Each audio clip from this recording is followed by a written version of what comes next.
আসসালামু আলাইকুম। আপনি দুবাই প্রবাসী। আপনি দুবাইয়ে আছেন, আপনার বেতন দিচ্ছে না আপনার যে প্রতিষ্ঠান বা আপনি যেখানে কাজ করেন। তাহলে আপনি কি করবেন? দেখুন, ২০২৫ সালে দুবাইয়ের প্রবাসী ভাইদের জন্য কিন্তু বেতন নিয়ে একটা দারুণ আপডেট দিয়েছে, যেখানে দুবাইয়ের বিভিন্ন গণমাধ্যম থেকে এই নিউজটি আমরা কিন্তু হাতে পেয়েছি। দেখুন, অফিসিয়ালি কিন্তু তারা অ্যানাউন্স করেছে যে দুবাইয়ের কোনো কোম্পানি, সরকারি হোক বেসরকারি হোক, প্রতিষ্ঠান যদি তার কর্মীকে বেতন দিতে হয় তাহলে অবশ্যই কিন্তু একটা নির্দিষ্ট নিয়ম অনুসারে বেতন দিতে হবে। সেটি আলোচনা করব। দেখুন, কোনো প্রবাসী ভাই যেন বেতন নিয়ে ঝামেলাই না পড়ে, এই জন্যই কিন্তু এই আইনটা চালু করছে দুবাই সরকার।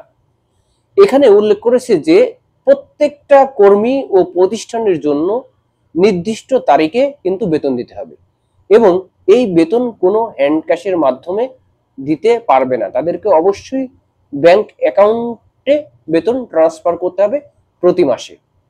এখন এই নিয়মটা চালু করেছে প্রবাসী ভাইদের জন্য এই কারণেই, অনেক প্রতিষ্ঠান আছে যারা কর্মীদের কাজ করিয়ে ঠিকমতো বেতন দেয় না এবং কিন্তু তারা সরকারি বা খতিয়ান বা বিভিন্ন ইনফরমেশনে তারা দিয়ে রাখে যে তারা কর্মীকে বেতন দিচ্ছে বা কর্মীকে যাবতীয় সমস্ত সুবিধা দিচ্ছে। এক্ষেত্রে কিন্তু এই আইনটা আমাদের প্রবাসী ভাইদের জন্য অনেক উপকারে আসবে এবং যেহেতু এটা 100% করা হবে, সেক্ষেত্রে দুবাইয়ের কোনো প্রবাসী ভাই এখন আর বেতন ছাড়া কাজ করতে হবে না। এরকম কিন্তু বিভিন্ন নিউজ বা বিভিন্ন মিডিয়াতে আমরা হাতে অফিসিয়ালি পাইছি। এটা কোনো মুখের কথা নয়, এটি হচ্ছে দুবাইয়ের আন্তর্জাতিক যে সকল গণমাধ্যমগুলো আছে সেগুলো থেকেই এই বিবৃতিটা দেওয়া হয়েছে। সুতরাং দুবাইয়ের প্রবাসী ভাইদের জন্য অত্যন্তই সুখবর।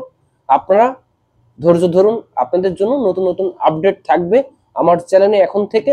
আপনারা যারা আমার চ্যানেলে নতুন, অবশ্যই একটা করে সাবস্ক্রাইব করবেন, আমার সাথে থাকবেন, নতুন নতুন তথ্য পাবেন। ধন্যবাদ সবাই, ভালো থাকবেন। দেখা হবে অন্য আরেকটি ভিডিওতে।